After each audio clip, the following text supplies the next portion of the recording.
HRN listeners. As we celebrate our 15th year, we are deepening our commitment to giving voice to the next generation of food systems storytellers, and we need your help. Our internship and fellowship programs help activate new possibilities for underrepresented and underestimated young people through experiential journalism, audio engineering, and production training. Through these unique programs, HRN helps food equity stewards build essential workforce readiness skills that expand their potential and foster economic mobility. Please consider supporting these critical programs. And with a minimum donation, you can be entered to win a dinner for two at an amazing restaurant in one of 8 cities and tickets to a concert at a great venue in one of those cities. We have incredible partners across the country who have donated, as they also share our passion for helping to educate the next generation of food systems storytellers. Check out heritageradionetwork.org/15 to donate and enter to win today. That's heritageradionetwork.org/15 to donate and enter to win today. And make sure you donate before March 31st. Thank you.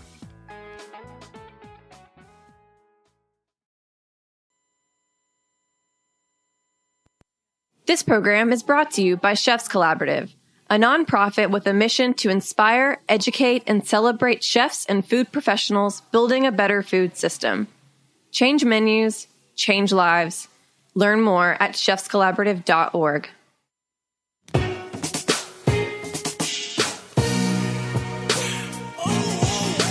Thank you for listening to Heritage Radio Network. We are a member-supported nonprofit food radio station.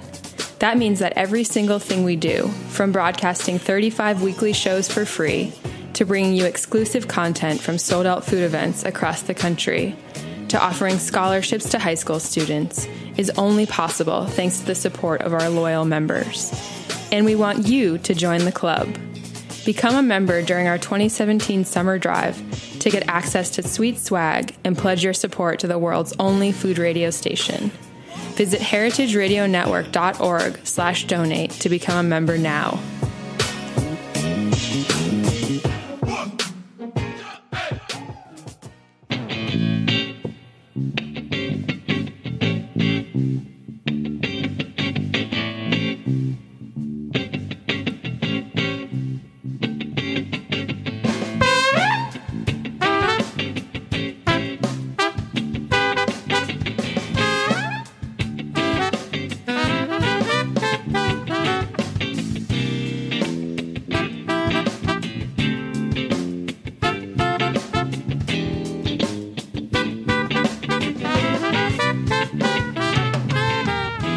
Welcome to the Grape Nation, your weekly wine journey. Our guests are Pascaline Lepeltier and Alice Feiring, collaborator and author of the new book, The Dirty Guide to Wine, Following Flavors from the Ground Up. We'll talk to Pascaline and Alice about what else? Dirt, and why it's so important. We'll taste the perfect summer muscadet for our weekly wine sip, and Pascaline snuck in a few bottles, which is nice. I'm your host, Sam Ben-Ruby. Stay with us for the Grape Nation on the Heritage Radio Network. We bring wine to the people. Pascaline Lepeltier is a master sommelier. She is the beverage director and partner at Rouge Tomate in New York City. If you look up Chenin Blanc in any dictionary, you'll see a picture of Pascaline. Alice Feiring is a James Beard and Louis Roederer award-winning journalist, blogger, consultant, and author of, and I have to warn you, Alice is an expert at long-titled books, author of The Battle for Wine and Love, or How I Saved the World from Parkerization, Naked Wine, Letting Grapes Do What Most Comes Naturally, and For the Love of Wine, My Journey Through the World's Most Ancient Wine Culture. Alice also publishes the Feiring Line newsletter, focusing solely on natural, organic, and biodynamic wines from the ground up. Pascaline and Alice's new book is The Dirty Guide to Wine, Following Flavors from the Ground Up. Welcome back to the show, Pascaline, and Alice, welcome to the Grape Nation. Thank you. Thanks. It's great to have you guys here. Alice, Pascaline has been on the show before, and she's told us a little about her background and all that. What I want you to do is to give our listeners a little background on your journey in life and wine that got you to this point, which right now is the dirty guide to wine. So just give us a little background and context. All right. So I had a different career. I was a dance therapist, and I did that for 10 years. Makes sense. And I went back to, it makes sense, right? But I went back to an earlier desire to write. And so I moved back to New York City. I said, hello, New York City. Where I'm did a writer. You move from to? I was in Boston for my master's and then to practice. Okay. And trying to figure out how to get back home. And I finally did it and really gambled away my life to be a writer. And I didn't want to be a writer who was a waiter, or had another job or a temp. And so I thought, I have a great idea. I'm going to do freelance writing.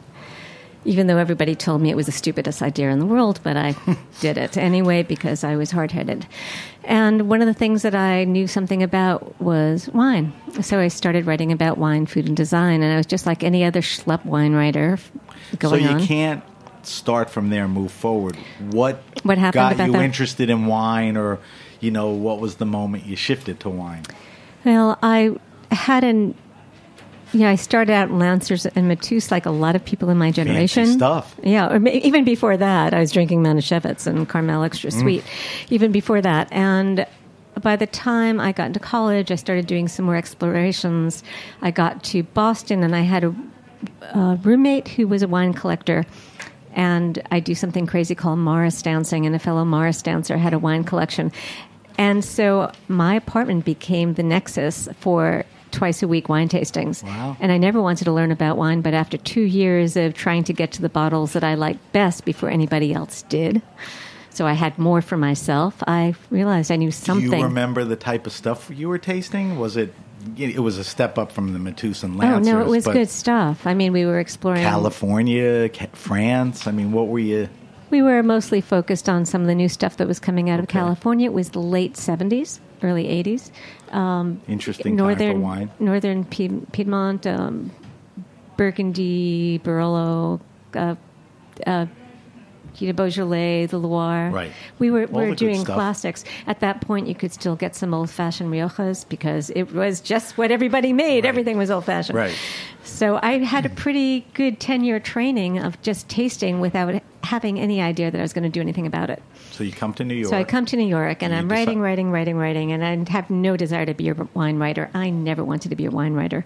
And then I was offered to do a book, the Food and Wine Magazine, Food and Wine Magazine Wine Guide in 2001. And that's when I realized that my favorite wines were disappearing. And I really thought that the world was in danger of losing the great treasures. And none of my colleagues would do anything about it. I went into a little bit of, actually a lot. I went into overdrive, started spending a lot of time in vineyards, spending a lot of time talking to winemakers, starting to travel a lot, and realizing the problem was just more than the egregious new oak. And it was all this wine manipulation as well as abysmal farming. And so you're alluding to to a style. Mm-hmm. You could, I guess, pick out like a Napa, where it was an oaky, big, unctuous fruit bomb, and everything was made that way. Right, and it was an international scourge. Right, and Bordeaux's were like that. Exactly. They were scoring for Parker. Exactly. Right. So that turned you off.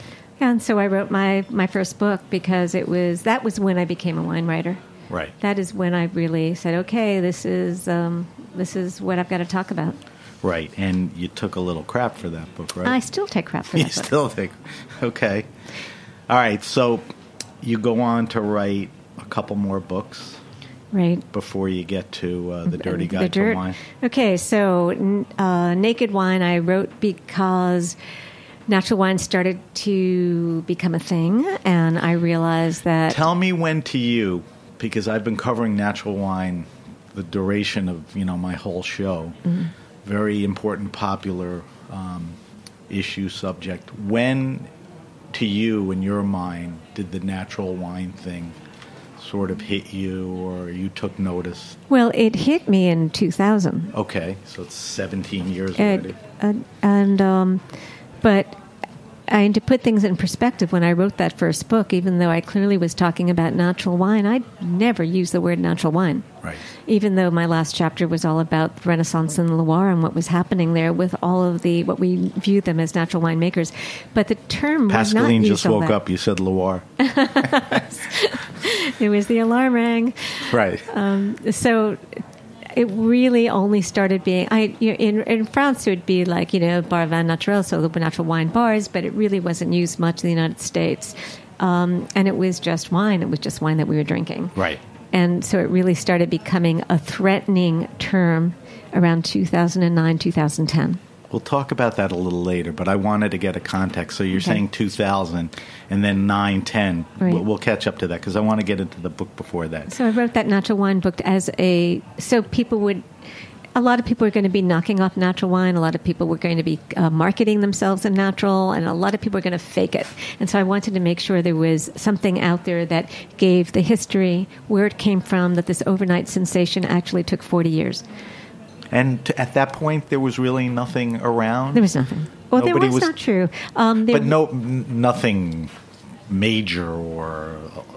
No. That's why you broached the subject. Right. So that comes out. So you were one of the early voices for natural wine and continue to be one.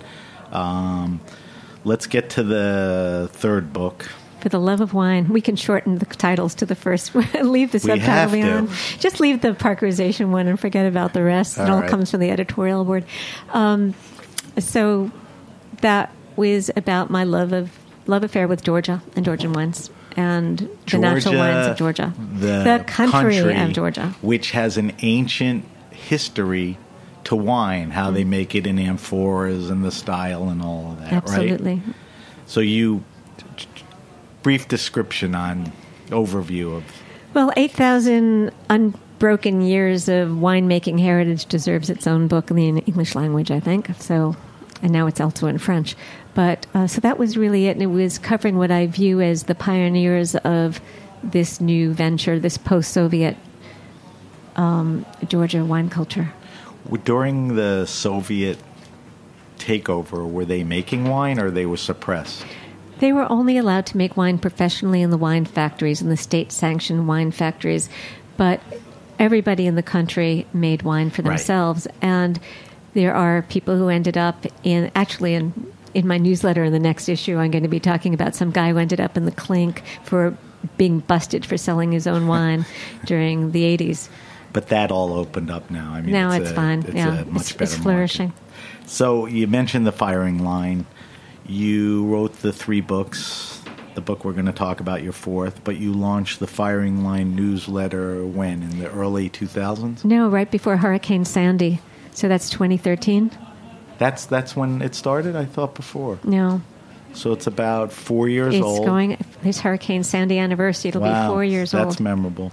What was the inspiration for that? I mean, at some point you sat down and said, you know what, I really need to get this on paper, organize it, and get in front of people. Well, I've been blogging since 2004, but in 2013 I took it to a subscription only. That's my misunderstanding. 2004, you've been blogging. Yes. About natural wines? About wine. It was my diary. Everything. And then... in 13. I think it started because people really want wine recommendations for me, and it's probably my least favorite thing, so I thought I'd make it a job. Okay. Why is it your least favorite thing? People always say to me, Sam, give me a good restaurant, and I get stuck. And then I'll walk away and 9 will come into my head. I don't mind recommending, but there's a certain tedious work of getting everything down, and it's a form and a format of the way to write it, and it's not what I really want to spend my time writing. I want to spin a narrative. So that is very much work for me. And so I turned it into a little natural wine newsletter. Okay. All right, so... that gets us current because you wrote Naked Wine around 2016, and it's 17 and... Naked Wine 2011, For the Love of Wine 2016, and now Thank you. 2017. Right, 2017. Another book. Yeah, right. And we'll talk about the Feiring line later, too. Okay. All right, so Pascaline and Alice, let's talk about the book. One of the ways I want to frame this is I read the book. I loved it. It helped me with my wine knowledge, and I think it'll do that for anyone, whatever your level of interest in wine is. There's so much information in the book. I mean, it's really chock full of information. So I think it'll be impossible for us to cover it all here. So let's try to cover the most useful and important aspects of the book. Help me with that. But whatever we have to do. So my first question is, obviously, how did the idea of the book come about? Well, the idea of the book came about because I was asked to write a beginner's wine guide. Okay. And I know it may not seem really obvious to make this a beginner wine guide, but I really started thinking about how we have started learning about grape first. And you do a grape exploration, and it seems to me all backwards and wrong, especially in an age and a time when wine grapes have become style more than an expression of the place.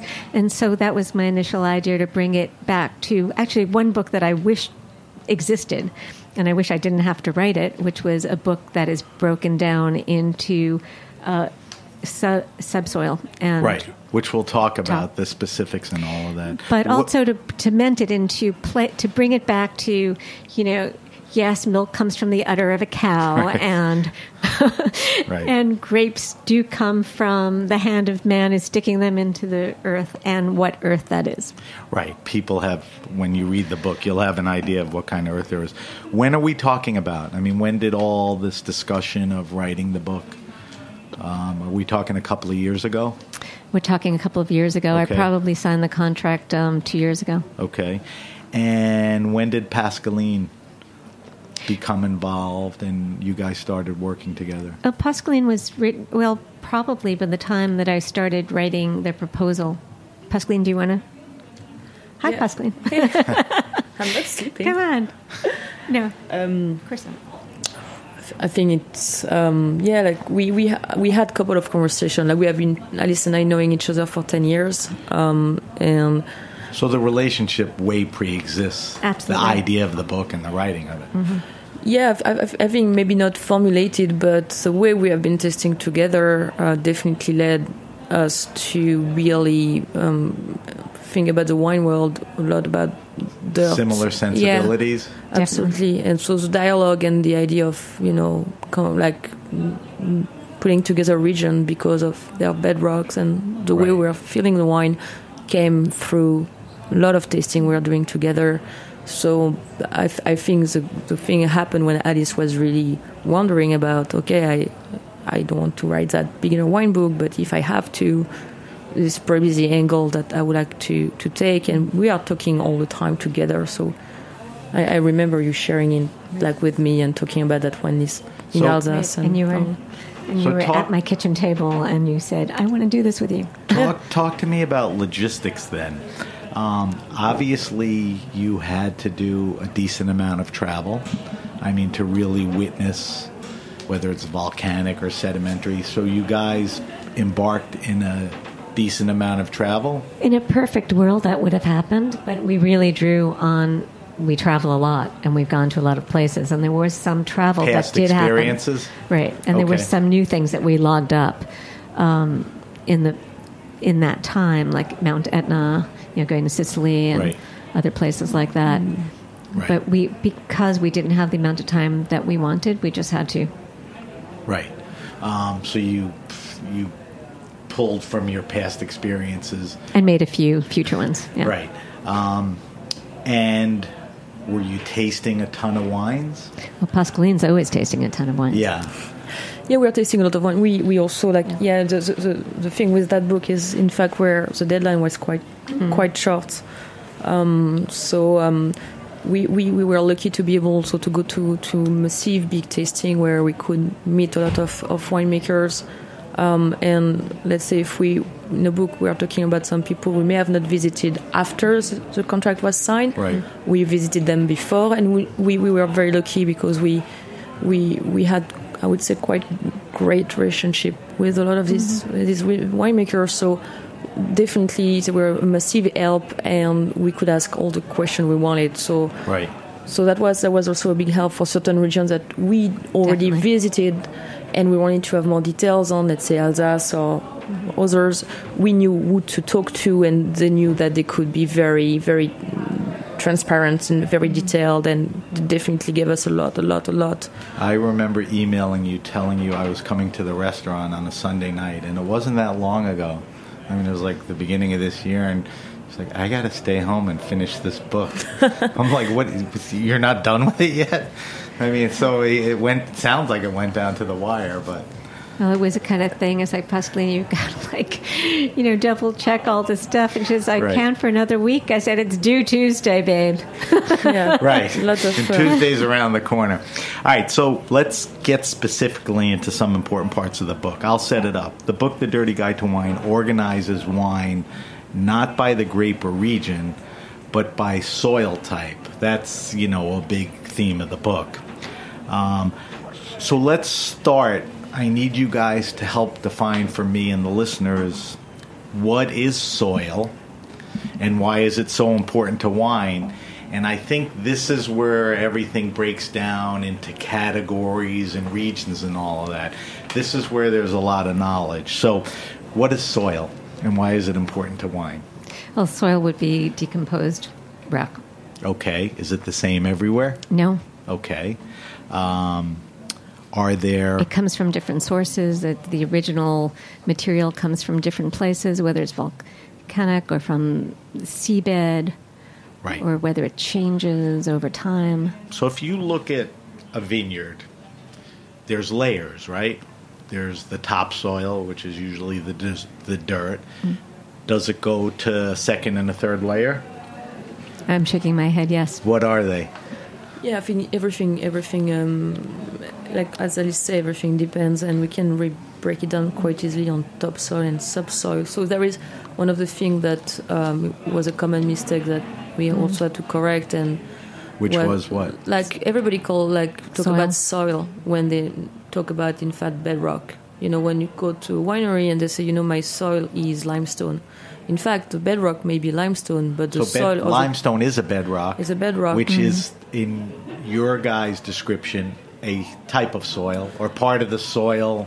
Well, there was there was basically a disclaimer in the book that said, usually in the book, when we're talking about soil, we're talking about either subsoil or bedrock.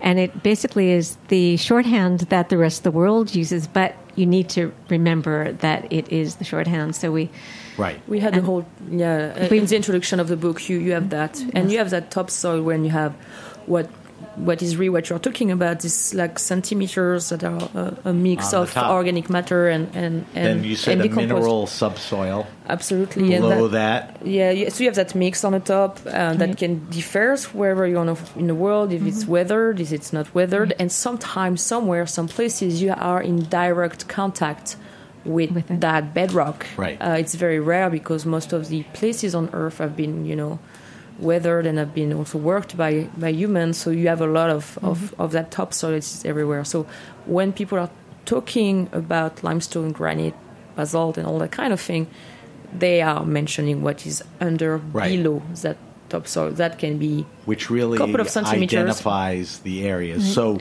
you break it down into three types. The bedrocks, I guess, fair to say. And Pascaline, they are... igneous, absolutely, yeah. Which is basically volcanic. Volcanic is one of them.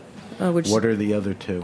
So it's basically the two main sides. When you think about this type of soil, the best way to think about it is like the earth is what's coming from the magma, and then there is two ways: either they explode or they stay under the crust of the earth. Right. So the explosion is what people refer with volcanic soil. Right. It's kind of funny, but you're bringing up something. Writing this book, learned so much because when I always used to think of granitic soils as volcanic because it all comes from, the lava, right? That's but not geologically. So it's whether, it is trapped into the earth and it's under pressure, and that is what happens with granite, or whether the magma flows and then hardens, then decomposes, and that would be basalt.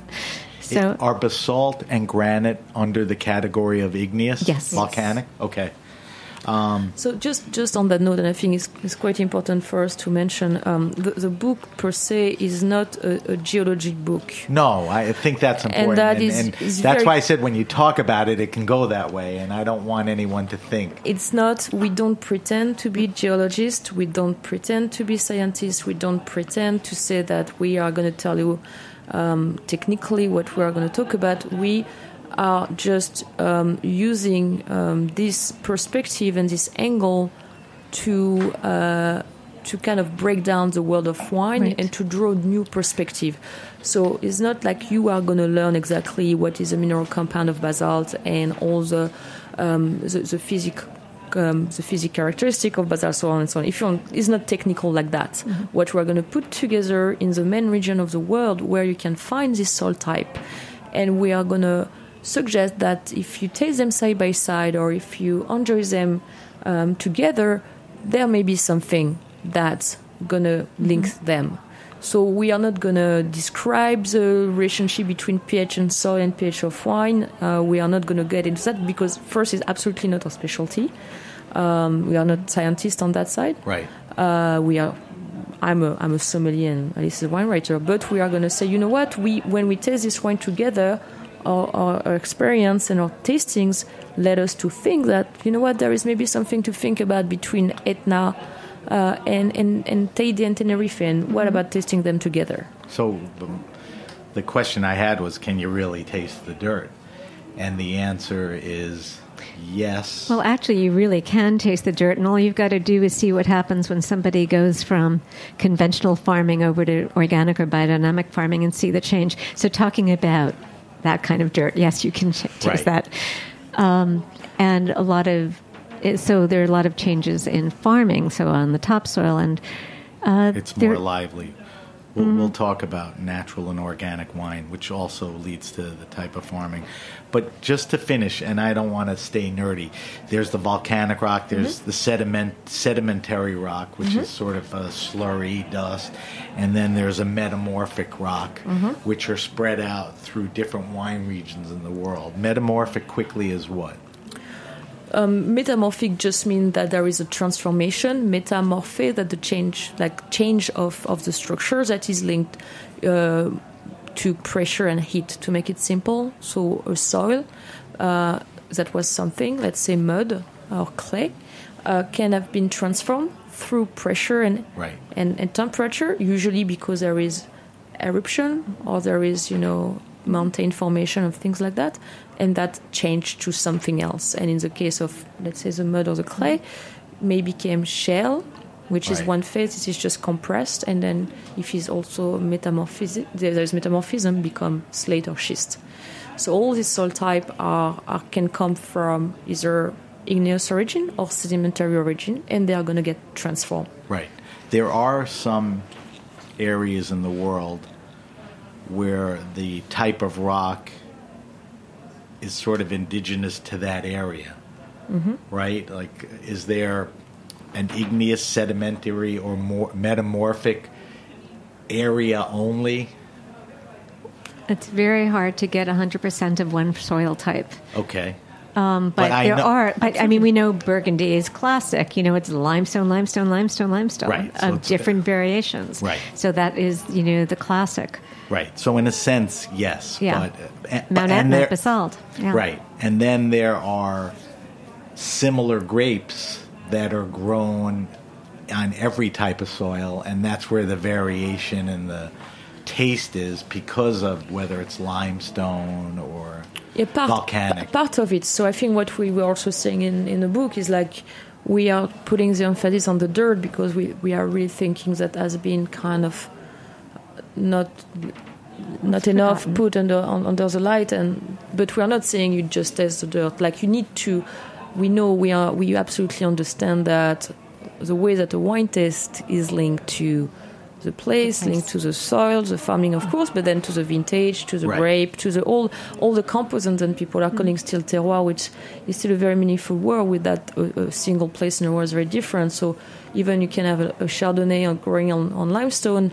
If you're in Champagne, if you're in Chablis, and if you're in the Côte de Beaune, you are not necessarily going to get the same first because the limestone is slightly different, but the climate is different, the microclimate is different. And what we also, talked a lot about the winemakers when we were doing the books. They were saying us, one of the big thing about the soil, it's not necessarily the mineral compound of the soil, is like really the physical capacity of drainage and light and heat retention. And at the end, the great soil are the ones that help to deal with climate and vintage variation. Like the great soil are the ones that are able to absorb over like extraordinary warm or extraordinary wet and survive and to produce something in most vintages that is beautiful, the one that you have to do the less to correct. Right. But the book acts on so many different levels. On the most simplistic level, I really wanted it to be a way to people to just go, wow, let me just discover all the limestone, like places in the world in one place. You can go to this book and see that, or granite, or all those things. And I have wanted that in my own wine life so often. There's a lot of usable information. I mean, at the then end you of can each take it chapter, further. I mean, you do break it down by the 3 rock types, but then you talk about the specifics, limestone, clay, and all of that. And there's a treasure trove of specifics, of specific winemakers, recommended wine types, regions, and all of that. So, I mean, it's the type of book that you could walk away with specific, selections and idea. I mean, it's fair to say that at the end of every chapter. I think it's fair to say that. Yeah. Do farmers have to farm differently with the different soils? I mean, there's not. If you're an organic biodynamic, you're farming a certain sustainable style way, but does it vary, or it's really the same thing? You take care of the land takes care of you type. Well, it's not just the subsoil or the rock that you have to take into consideration, but also where you are. So if you're in a wet area or a dry area, right. No matter, you may have the same like bedrock, but you're going to have to deal with the topsoil very differently. Right. So it depends. Right. So it definitely a different approach for every area. Yeah, but what we kind of realize also is like every winemaker we know every plot is very different. So we are amazed by how everybody is really working in a different way, just because, as Alice is mentioning, one plot of vine will be the same. And I think what we can characterize about organic and biodynamic, which is at the end, first, and like I say, it's not using a certain type of chemical product. It is also a sense of observation and a sense of how to understand the plant the best, to have the most biodiversity and strength in the plant itself. Right. So that it's different everywhere in the world. So like these farmers we are talking about are really working on getting the best strength, the more complex strength to the plant, so the plant per se can have a very active root system, can have a very active and healthy photosynthesis, can defend itself against disease, and so on and so on and so on. So it's a more an observation approach than just saying, it's not just organic, because it's right. It's a bit too simplistic to think like that. I want to ask you a couple more things, then I want to talk a little about natural wine. We're talking to Alice Feiring and Pascaline Lepeltier. Their new book, The Dirty Guide to Wine, is out. Pascaline, I was just curious, you're an MS, you've seen a lot of, SOM tests and all of that. I mean, are there any references or tastings or tests that reference soil or rocks, or it doesn't really get that deep? Just a curiosity. When we blind taste, we indeed mention minerality. Okay. But nobody likes that term, right? Nobody likes that term. Minerality. It's dangerous. It's dangerous term, but it's here. It's appearing, in a blind tasting. So of course, it's as we said that. I take all that down in the foreword. We're saying, for me, minerality is a false problem. Mm-hmm. It doesn't mean that doesn't exist. I think today the tools that we have to understand minerality are not adapted to the concepts or the criteria we are trying to use to express minerality, or may not be the best and the most accurate to do so.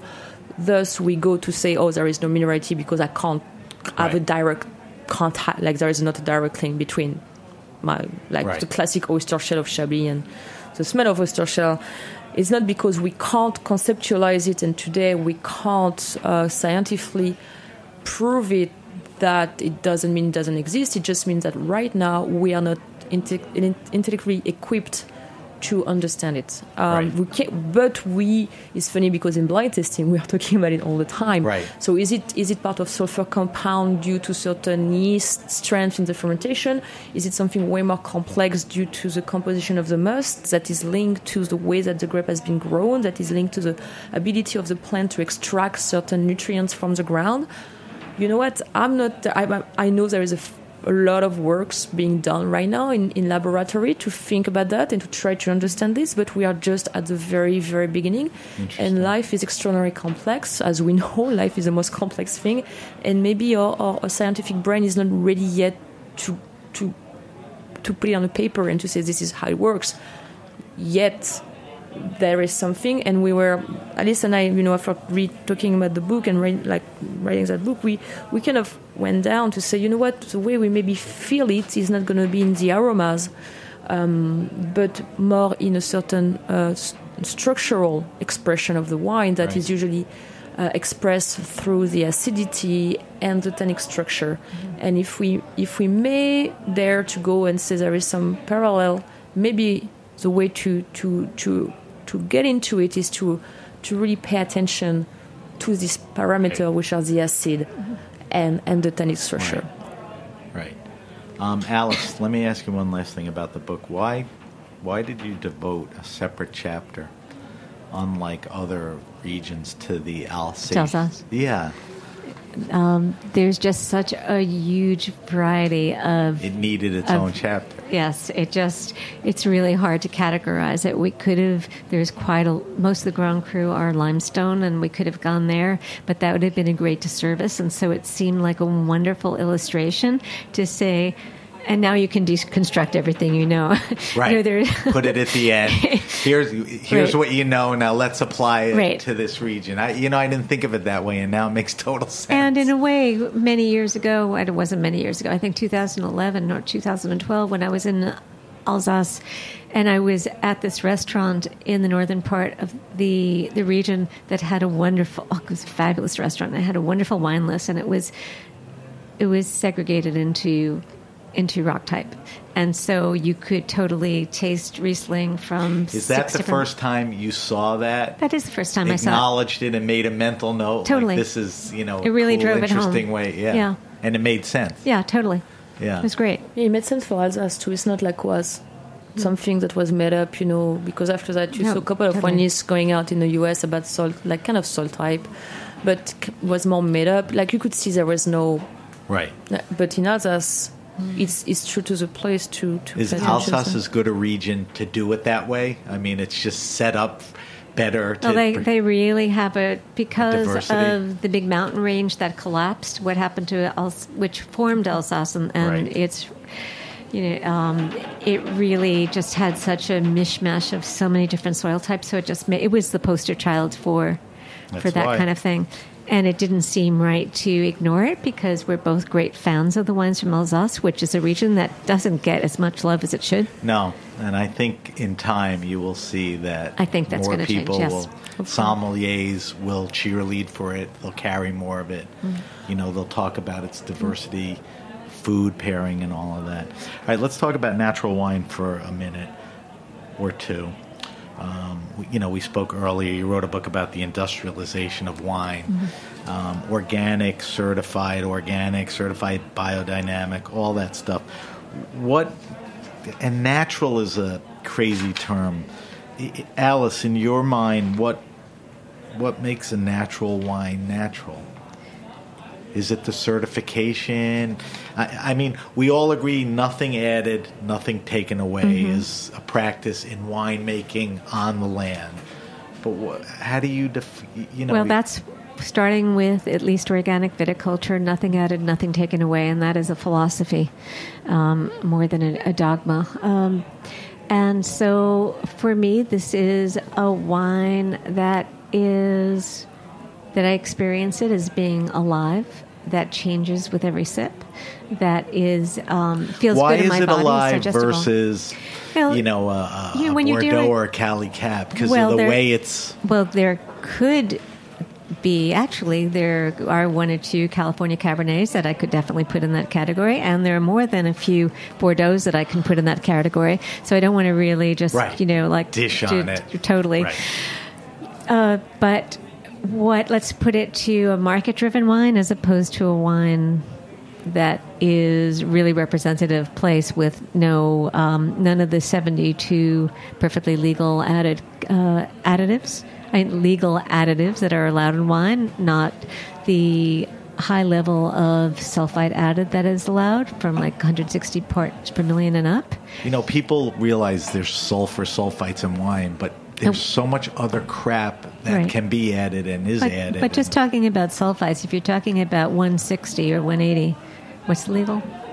We're at like 160 parts per million. That's a measurement, parts per million. As opposed to maybe 30 parts per million. That is a huge difference, and you're going to get a huge difference in the way you're experiencing that wine in your mouth, because that sulfur really, it traps a wine. It basically hairsprays it in place, and a lot of the additives do that as well. It fixes the color, and somebody in the marketing room has decided we need this kind of color, and we need this kind of mouthfeel, and we need this amount of sugar, residual sugar in there. And no, I don't want your idea. I never drank soda. It's not my culture. There's been a lot of talk. Eric Asimov approached it. Bianca Bosker made some statement about it, creating wines for the market, for consistent taste. The opposite of what we're talking about and what should be done. Is sulfur one of the few things that a practicing natural winemaker will add as little as he can or none? Yes. And nothing else. And nothing else. And there are plenty of people making beautiful wines who are not adding any sulfite at all, and that's what they do, and they're really successful at it. So it is very possible. Right. But I'm not going to, personally, I drink things between 0 and up to 40. But you cap it somewhere. I do, except when I'm dealing with some wonderful traditional wine, and that's what they do, and it's, so like Lopez de Ardea, so that's natural enough for me, even though the sulfite level is higher. And Pascaline, you drink a lot of, the wines that you love are low sulfite anyway. Do you have a cap like Alice? I will not drink anything above 50. But I don't think it's that I made that cap. Fun. But it's more like you realize, what? These are the wines that I like, and I can feel it more. But I don't want to. It's and at least the sulfur question is also it's way more complex. Everything depends also when the sulfur has been added, which type of the pH of the wine, which type of sulfur are you adding? Right. Yes. It goes way beyond what we're talking about. Are you adding maybe sulfite potassium, or are you doing volcanic sulfur? Yeast is not yeast; it's complex. Yeah. So sulfur, I guess, the same. I think you just develop as you taste. You just hopefully develop a palate that is more and more sensitive to certain things when you can feel a certain level of sulfur. But sulfur bothers me like Alice when it's just stripped out of the wine.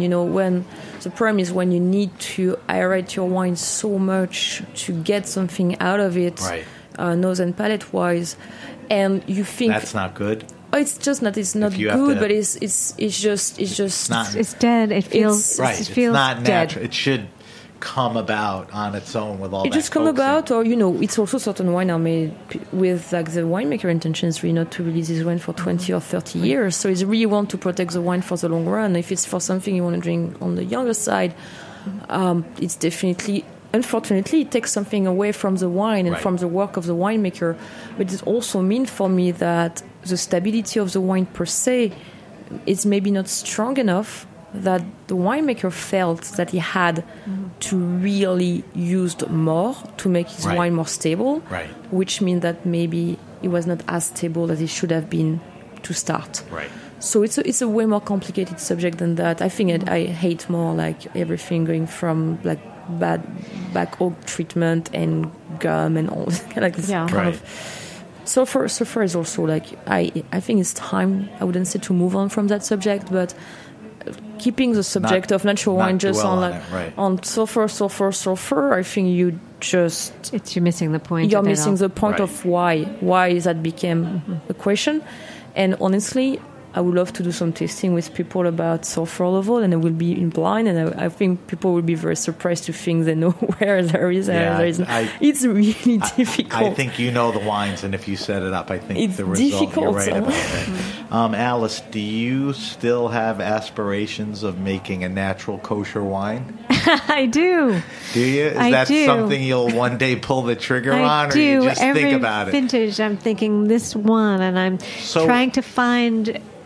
it's complicated to find actually the rules of what I need to do, and it pisses me off a great deal that as a yeshiva girl, I cannot handle the wine myself. So I've been to enough seders Otherwise I'd make it. And break fast and Rosh Hashanah dinners, drank 1 million kosher wines. None of them are natural?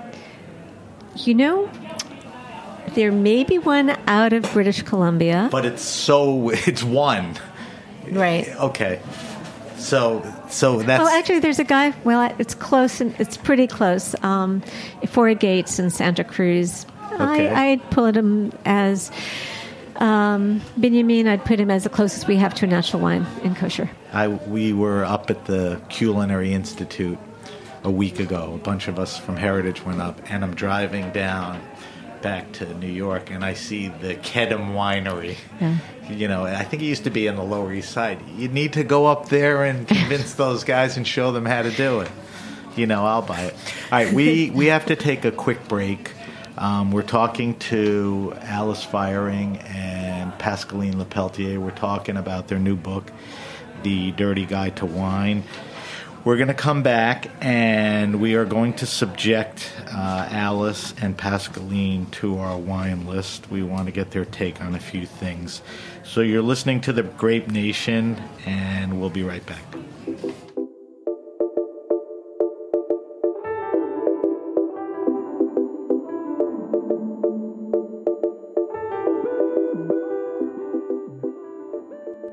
This program is brought to you by Chefs Collaborative, a national nonprofit network with a mission to inspire, educate, and celebrate chefs and food professionals building a better food system. Chefs Collaborative members work to make sustainable practices second nature for every chef in the United States. Chefs Collaborative was founded in 1993 by visionary chefs including Rick Bayless and Alice Waters, who acknowledge the influential role of food professionals on our food choices, our collective personal health, the vitality of cultures, and the integrity of the global environment. Chefs Collaborative believes that the greater culinary community can be a catalyst for positive change by expanding the market for good food and helping to preserve local farming and fishing communities. Change menus, change lives. Learn more about Chefs Collaborative at chefscollaborative.org. 1-86282. All right, we're back. We're back with Alice Feiring, and we're back with Pascaline Lepeltier. And I want to buzz through this pretty quickly because I want to taste a little wine too. And we'll talk a little more about the book. But let's do the wine list first. It's a bunch of questions. Alice, you answer first, then Pascaline. Don't dwell on it. Let's make this a speed round.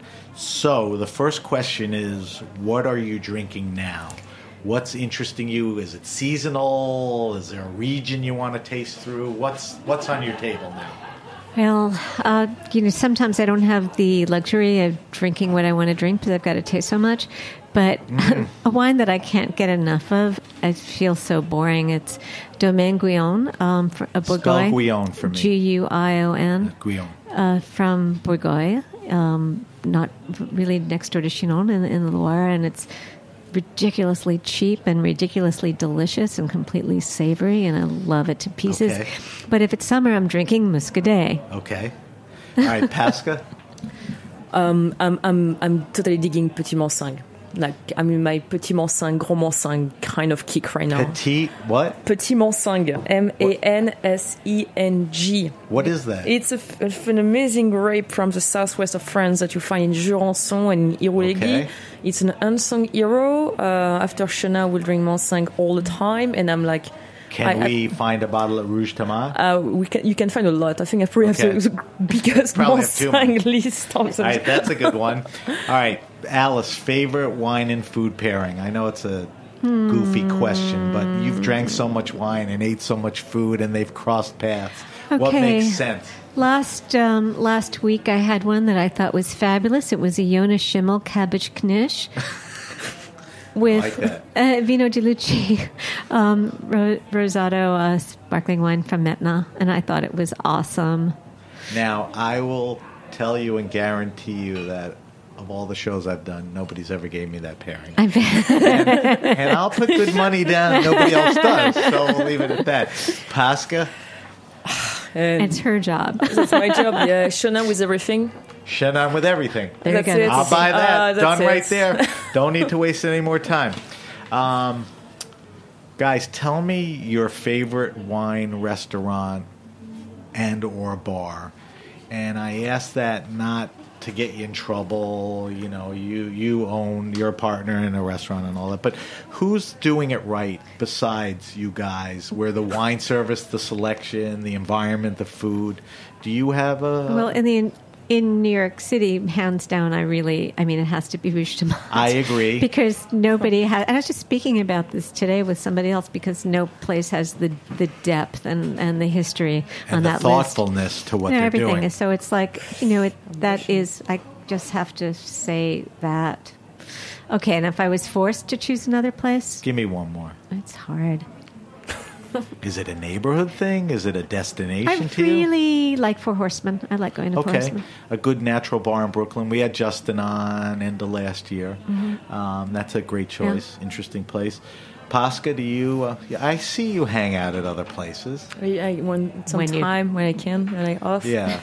I really like Four Horsemen too. Hands-on to Sauvage and the guy at Maison Première. Yeah. It's a great place, great price, great selection. Those are great places. So it's...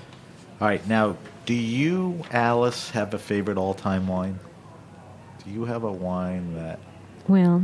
When asked this question, you have an answer. I guess I still almost tear up and say, well, Clos Roche Blanche is no longer in existence. And I haven't, since they sold off their land, since Catherine got rid of the land. When was this? 2014 was their last vintage. So it's fairly recent. And so I haven't had a replacement. And it's because for years I was like, of course, it's Clos Roche Blanche. So that's, I can't okay, do you're that. in trouble. But if I'm going to do it, then I'll probably say, either Joe Landron or Marc Olivier Muscadet. Okay. Yeah. Those are some good choices. Nothing too fancy, nothing too expensive. What about you, Pasca? Shannon. What else? That is a tough one. If I have one bottle, it would be a Chartreuse. Chartreuse. Yeah, old Chartreuse, old Tarragona.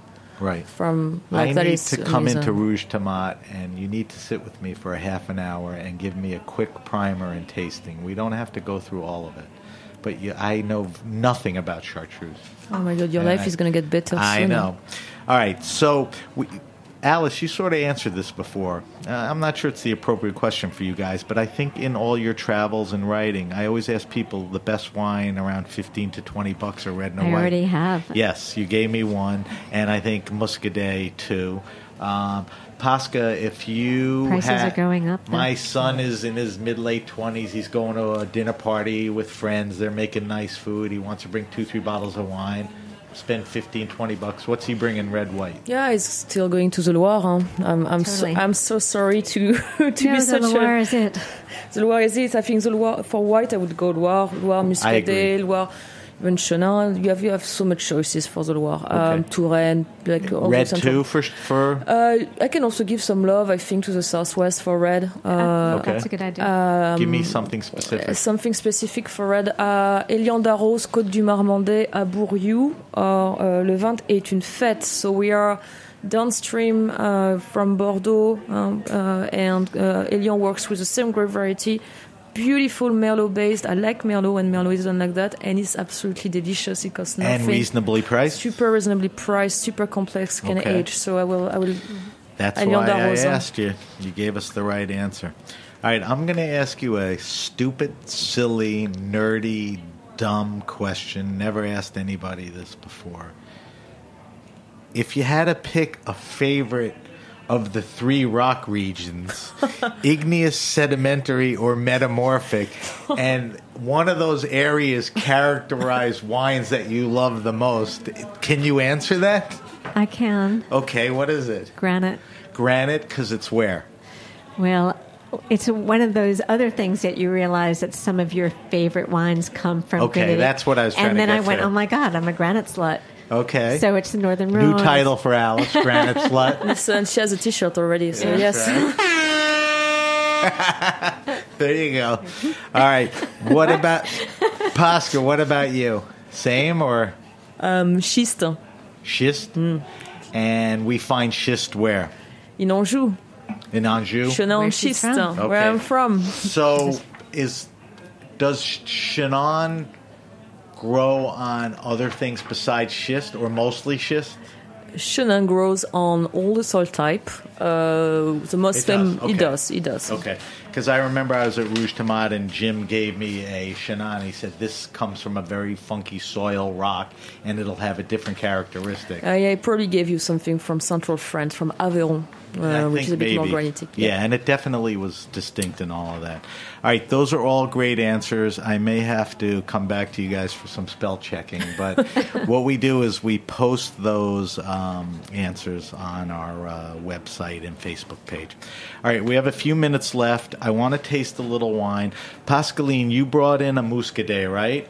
Yeah, and you brought a Muscadet too. Tell me quickly what you brought in. I brought 2014 Domaine de l'Écu Orthognesse in English. I brought that because it's a very emblematic wine for Alice and I, because first we are a big fan of the previous owner Guy Bossard and his last vintage. No, Fred Nigger van Erck took over the estate, but Guy was one of the pioneers of organic and biodynamic farming in Muscadet, which in an area where you can definitely kill yourself trying to farm organically and biodynamically. And Guy also was one of the first bottling different soil type. So you can find his Muscadet with 3 different soil ECU. Right. So you can find the gneiss, the orthognesse, and granite. And if you taste them side by side, they're made the same way. You can't deny there is something different. Yeah. So I brought it because it was one of the most emblematic one. And you brought a Clisson from Pépière, which is right. So every awesome. week we taste a different wine on air. For our weekly wine sip this week, I brought in a 2014. So we're on the same vintage years. A Domaine de Lepeltier Clisson Muscadet. How do you pronounce Sevre? Sevre Maine. The wine retails for about $18 to $26, available at better wine shops. The Le Écu, how much is it? Same price. Same price. Yeah. Okay. All right. So the Clisson, the Pépier, what did we say? Rock. So Clisson is one of what's happening in Muscadet right now. They are subdividing the region, which is a pretty big one, which Muscadet Sévraine in that case, in communal cru or growth based on soil type. So it's amazing that you brought that because it's what's happening there. Right. And Clisson should be mostly granite. It's a bit more complex than that, but to make it simple, it's going to be granite. So I have more acidity on this wine than the Le Écu. Am I right about that? Or not necessarily? There is slightly more acidity. Granite is also, for me, especially in Muscadet, tends to be a little bit more closed down. So Guy is telling that, orthognesse and gneiss is kind of more open, given, broader, more fleshy, and granite that you can keep, 1 to 10 years, and granite you can keep it forever. So granite is always, for me, a bit more close in terms of the aromatics when young, yes. and just more tense, not as fleshy. Yes. You always get a kind of a brininess too in a back palate. Like there's definitely a salinity. It's like a celery salt, sea breeze. Yeah. To that and a touch versus of the other one. Vegetal, the touch of vegetal hint at the very, very end, like kind of a sage quality. There is a slightly more varietal thing that is always, for me, young granite tends to be like that in the Muscadet. The mouthfeel is fantastic. Medium to full, right? It's also because they have to be able to put the cru on it, they have to do a longer aging on the lees. So there is definitely a wish, like when you find now Muscadet with a cru designation, you know that the yield are lower, and the aging is a bit given to build wine to age. So, right. And I think it's beautiful wine. Color-wise, typical color, yellowish. Yeah, you can see it's a bit more gold, which is gold. also like for Muscadet, which is also linked to the fact that both Lepeltier and Écu are definitely harvesting riper grapes than most of the Muscadet estates, and they are looking for that to get that maturity to allow them to go through a bit more extensive aging. And there is definitely that color is linked to the aging of the wine for the Clisson. I think it has a pretty long finish. It has a long And finish. I don't want to use the word minerality, but there's definitely some stone, crushed stone, or is that the granite in there? You know, it's way more complex than that. But I think what I knew it. Alice, I knew I was way off. No, but I always, like when I train my staff about this idea of minerality, you know, I always do a very simple tasting, which is perfectly filtered water and spring water with a high level of mineral content. Right. And when you compare them side by side, You can really tell. You can really tell. Right. So, you know, it's not as direct in a wine, but definitely the fact that you are finishing on something very salty with a high citrusy feel in terms of your acidity, you are not finishing on the alcohol. The fruit is discrete and you are more on a sapidity and a savouriness, link you to feel that finish that is almost a bit tactile, link you to think that there is something more than just glycerol, alcohol, and water. Eloquently said. Now, the two wines, what's a good food pairing for these wines? Traditionally, is it something, or what would you recommend for a good muscat? These are better muscadets. These are definitely good muscadet. I think you can have a blast with, if you just want to get geeky without being too geeky, I would have a blast with a bunch of oyster. Okay. And I would do Always kind of good a with correction oyster. with Eastern and Western Coast, for example. So go with like higher, brinier, more assertive oyster. You Because can go of with the salinity, they match well with the brinier oyster. Yeah, it's a classic pairing, but then just Right. have a couple of different oyster with them, and just try to see when you get more fleshier, sweeter, softer oyster. For example, from the West Coast, I would go more with the Clisson just because kind of cut through. I will have more brinier. I will go more with the Hertognesse. I will have a blast, trying Yes. different oyster with different muscadet. Get a dozen, 4 different types. Yeah, but right. amazing with like green salad. Everything you have like bitter green, like raw green vegetable with high citrus, lemon-driven vinaigrette. Muscadet is your best friend. Alice, do we like these wines? Did I not say that it was Muscadet that's going to be my Yes. like? Yes. Oh, yes. No. But and these are two very good examples. Pepier and Lecou. Marc Olivier is just a Muscadet master, and it's like he's fabulous. Yes. And just a side thing, both of these guys practice natural, organic. Biodynamic certified for Domaine de l'Écu since quite some time, almost 20 years. What about Pepier? And he's all organic now. Organic and certified on the way to certification of biodynamic. Okay. All right. So 2 pretty good wines. Thank you, Pasca, for bringing that in. And we can continue to drink. We don't have time, though. What did Alice bring in? Well, actually, we don't have time.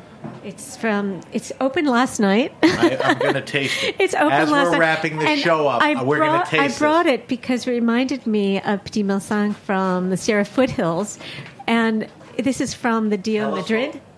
We're going to drink this while I wrap up. Okay, so we're drinking 4 monkeys from the Dio Madrid, about an hour north of Madrid from Granite.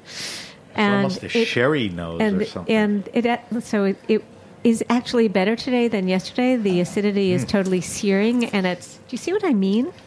This is an interesting wine. For the Petit Malsang from La Clarine? Yeah. If anybody's ever had the Petit Malsang from La Clarine Farm, it's like really similar. Is it? A little bit less acidity than Malsang, because Malsang is Albio, right, for this one? Yeah, Albio. All right, so Alice, give me the name of this wine again. Go slow. 4 monos. 4 monos, M-O-N-O-S? M-O-N-O-S, 4 monkeys. 4 monkeys. That's monkey. Monos is monkey in Spanish. Yes. See, I'm like a translator. And it's made by? It's made by a collective of 4 people. I can't remember all their names now, and they work with reclaimed vineyards of very old gnarled vineyards. Venate, no. No, but different. It's very similar. Similar setup. It's a very similar setup and with very similar philosophy. Okay. I'll get more info after. All right, we're going to wrap up the show. If you have a question, wine happening, or event, hit me up at sam@thegrapenation.com. That's sam@thegrapenation.com. Follow us on Facebook at The Grape Nation. We'll post Pascaline and Alice's wine list, and one way or another, I'll figure out all the wines we drank and list them, because they're goodies and they're interesting, especially Alice's last wine. You can follow us on Instagram at SBenRuby and Twitter at BenRuby. And check out our new website, thegrapenation.com. You'll see very flattering pictures of Alice and Pascaline. We'll list the wine list answers and, again, the wines we drank. So let's talk about the book. Alice, the book is pretty much available everywhere, Amazon, better booksellers? Yes, and a lot of wine shops. Wine shops, too. Yeah, Good. a lot of wine shops, but certainly Amazon. Barnes & Okay. Nobles, blah, blah, blah. All right, so if you're anxious and you want to get it and you're a Prime customer, you can go on tonight and probably have it by Friday. It's good weekend reading. I read it. I recommend it. And then Alice publishes a newsletter. Called The Feiring Line, Feiring, and it is probably the foremost premier natural, organic, biodynamic wine newsletter as far as information, opinion, news, all of that stuff. And Alice, how do we get that? Go on to that, Alice, feiring.com/newsletter. Okay. And sign up. It's $68, and in a few weeks... $68 a year. A year. And it's nothing, Alice. I know. Right. In a few weeks, it's going to go into a full-fledged website, so you get access to all the 4-year of database. So the people that are subscribers will morph into the website? Yes. Or, okay. Yes. And new people will see kind of a new presentation. I am going to sign up this week. And Pascaline, Alice, on social media, do we want people to follow you anywhere? Of course. Follow me everywhere. Where? So Alice Feiring on Twitter. Okay. Alice.Feiring on Instagram. Okay. And then it's, the regular Facebook thing. And Pascaline is a partner and heads up the liquid program at Rouge Tomate in Chelsea. Stop by there anytime for amazing food, an amazing wine list, amazing service. It's a very well thought out place. It's probably one of the healthiest places you'll get drunk at. So Pascaline, where can we follow you? We could follow at Rouge Tomate New York City, right? Is that the... You can follow me at Pascaline Lepeltier on Instagram. Lepeltier. Yeah. Lepeltier. And P. Lepeltier on Twitter. P. Lepeltier on Twitter. And Rouge Tomate. All right. So go out and buy the book. Go out and sign up for Alice's newsletter. Go out and eat and meet Pascaline at Rouge Tomate, all right? All right, I want to thank our guests, Pascaline Lepeltier and Alice Feiring, authors of the new book, The Dirty Guide to Wine. I want to thank our engineer, Vitor, and everyone at the Heritage Radio Network. But before I go away, and I just have a couple more things to say, and Alice, you need to dilute this down to a paragraph or less. The takeaway that you want the people to take away from the book, The Dirty Guide to Wine, is what? The most important thing is that place matters, and just try to stop thinking about the grape and just go back to the source, because it is where the most exciting stuff is happening. And there's a lot of places and sources that people should open their eyes to, yes, right? Indeed. Okay. Don't forget, we are in the midst of our summer fundraising drive, so go to theheritageradionetwork.org/donate to donate. Maybe buy a cheaper bottle of wine this month and use the rest of the money to donate to Heritage. Come on, all right? I'm Sam BenRuby, and you've been listening to The Grape Nation.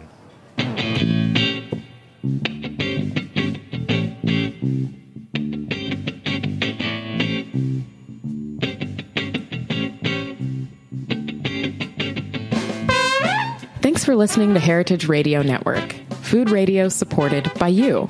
For our freshest content and to hear about exclusive events, subscribe to our newsletter. Enter your email at the bottom of our website, heritageradionetwork.org. Connect with us on Facebook, Instagram, and Twitter at heritage_radio. Heritage Radio Network is a nonprofit organization driving conversations to make the world a better, fairer, more delicious place. And we couldn't do it without support from listeners like you. Want to be a part of the food world's most innovative community? Rate the shows you like, tell your friends, and please join our community by becoming a member. Just click on the beating heart at the top right of our homepage. Thanks for listening.